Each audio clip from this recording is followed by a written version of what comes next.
Привет! Вы на канале Мистер Посейдон, а меня зовут Вячеслав.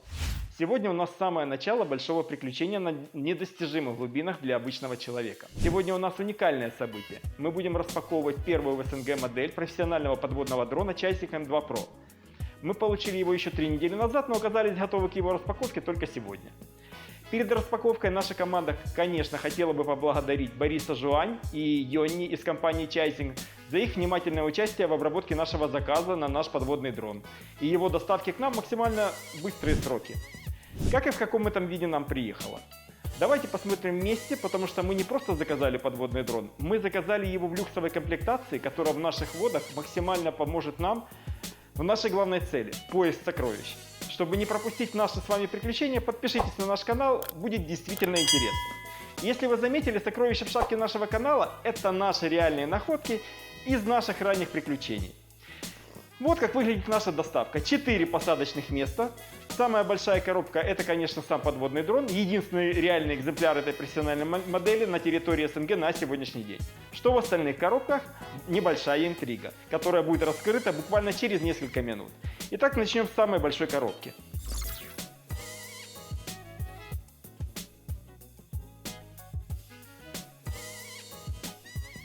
Итак, ну вот первая часть нашего дрона. Здесь находится консоль и блок питания. Так,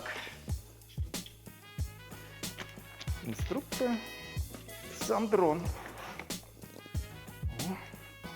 Как вы видите, дрон у нас оранжевого цвета.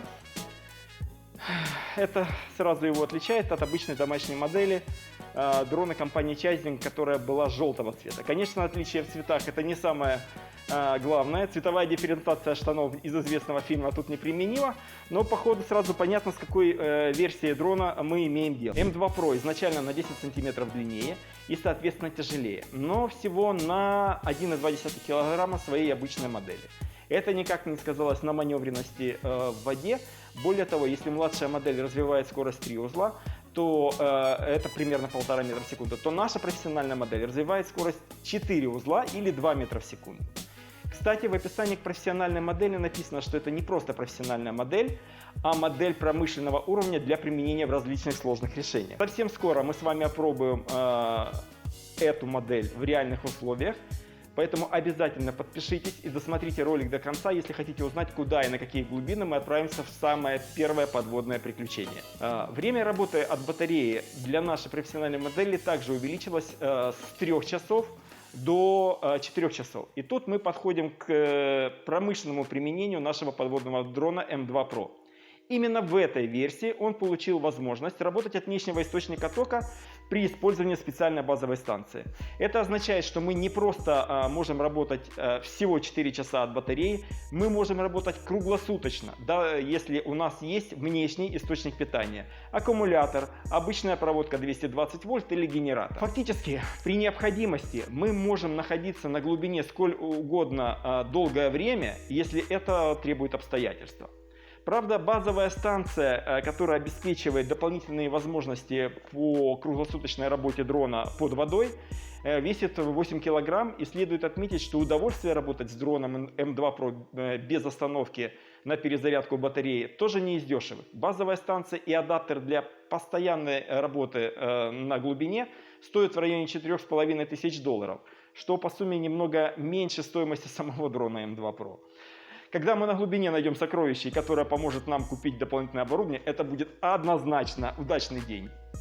А у нас будет по результату отличное оборудование для круглосуточного нахождения под водой.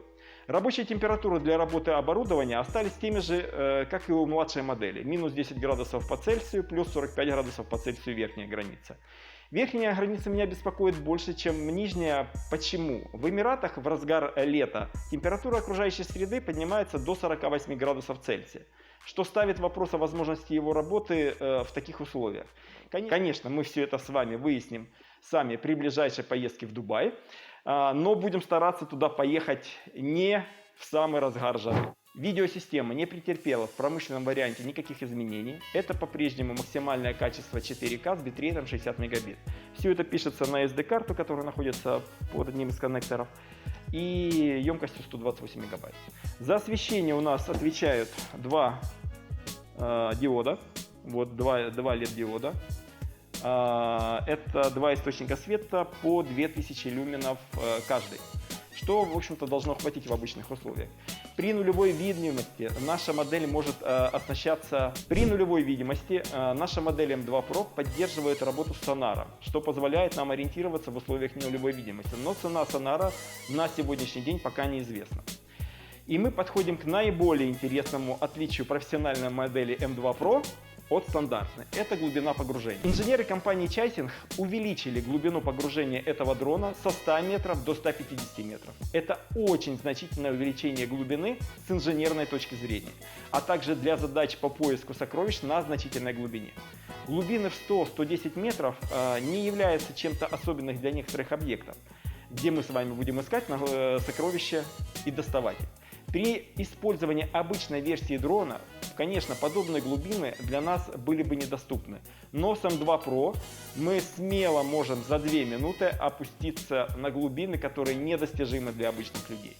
Тут следует сделать небольшое отступление о глубинах и дайверах. На глубине более 40 метров при использовании обычной воздушной смеси у дайвера наступает азотное опьянение, которое может привести к трагедии на глубине, если за этим не следить. Это не просто слова. В описании к этому видео мы поставили ссылку-материал, где подробно рассказывается о таких случаях в египетском городе Дахаб, на месте знаменитой Blue Hole. Погибшие дайверы просто лежат на глубине 100-110 метров. Некоторые остались там по желанию родственников, как Барбара Диллинджер с 1998 года, а некоторые, потому что поднятие тела с такой глубины весьма недешевое и опасное действие. Расход смеси для дыхания при физических действиях увеличивается в 3 раза. Погружение на глубины более 40 метров возможно только при использовании специальных смесей для дыхания. И нахождение на глубине 100 метров в течение 10 минут является очень затратным по времени процессом. Погружение 10 минут на глубине и подъем, затраты времени на это составляют от 4 до 6,5 часов в зависимости от применяемого тиходыхательной смеси, где все это время идет на декомпрессию и переключение с одной смеси на другую. Для нашего случая мы лишены таких проблем, так как подводный дрон со скоростью 1,5-2 метра в секунду просто аккуратно идет на глубину. В M2 встроен датчик глубины с шагом измерения 25 см, а также датчик температуры, поэтому мы всегда можем увидеть, как меняется температура на разных глубинах с учетом подводных течений. И мы всегда будем точно знать, на какой глубине найдена та или иная находка, чтобы понимать возможность ее подъема с глубины. Как вы видели во время доставания дрона из транспортировочного ящика, справа от дрона было пустое пространство, где должен был лежать силовой кабель, связывающий наш дрон M2 Pro с системой управления. Кабеля в поставке просто нет. Тут настало рассказать время о первой люксовой плюшке, которую мы взяли с этим дроном. Для этого нам необходимо открыть вторую коробку из нашей поставки. Как вы видите, кабель был поставлен в отдельной коробке, потому что на момент поставки компании Чайсинг отсутствовал кейс, позволяющий разместить кабель длиной 400 метров в этом черном транспортировочном кейсе. Да, вы не ослышались, это кабель максимальной длины, которая была доступна при закате. Фактически, находясь на берегу, вы можете отплыть с подводным дроном почти на полкилометра от места вашего базирования. Возможно, сейчас ситуация поменялась, потому что 400 метров кабеля стали стоить в 2 раза больше, чем на момент анонса нашей покупки. Поэтому порадуемся вместе со мной, что мы вовремя купили M2 Pro. Так, а теперь давайте перейдем к следующей части того, что мы имеем в поставке вместе с дроном. Как вы видите, здесь идет стандартный пульт управления дроном. Он не претерпел каких-либо изменений, к нему по-прежнему можно подключиться через внешний кабель. Здесь обычный HDMI разъем для записи или трансляции сигнала с дрона на любой внешний источник. Пульт управления очень похож на дрон для управления воздушным дроном, поэтому работа с таким пультом не вызывает каких-либо проблем. Теперь давайте представим следующую плюшку, которую мы подготовили в вашей люксовой комплектации.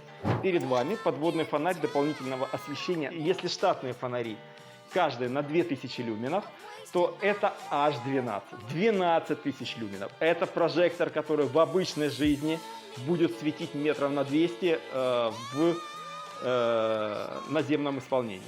Мощные ручные фонари обычно генерируют 2, 3, 4 тысячи люменов, а это 12. Стоимость этого подводного LED-фонаря $1300. Это почти четверть стоимости самого дрона. Но это необходимое приобретение, потому что прозрачность воды на море и в реке или озере сильно отличается, и нам однозначно нужен хороший свет. Этот фонарь работает от собственной батареи емкостью 3500 мА, который хватит на 2 часа беспрерывной работы.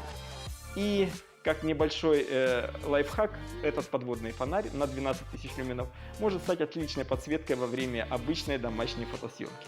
Я думаю, от этого прожектора будет просто неимоверное количество света. Плюшка номер 4.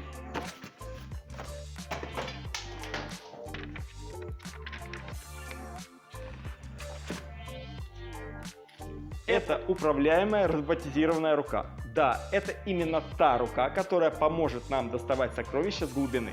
Усилие зажима манипулятора 6 кг, сила сопротивления 12 кг. Для очень тяжелых или объемных вещей манипулятор может зажать карабин с мощным шнуром, подвести карабин к предмету на глубине, зацепить карабин за объект, после чего мы этот объект можем вытащить за трос, который прикреплен к карабину. Соответственно, мы можем с пульта управлять этими клешнями. Они могут открываться, закрываться и хватать все, что нам необходимо.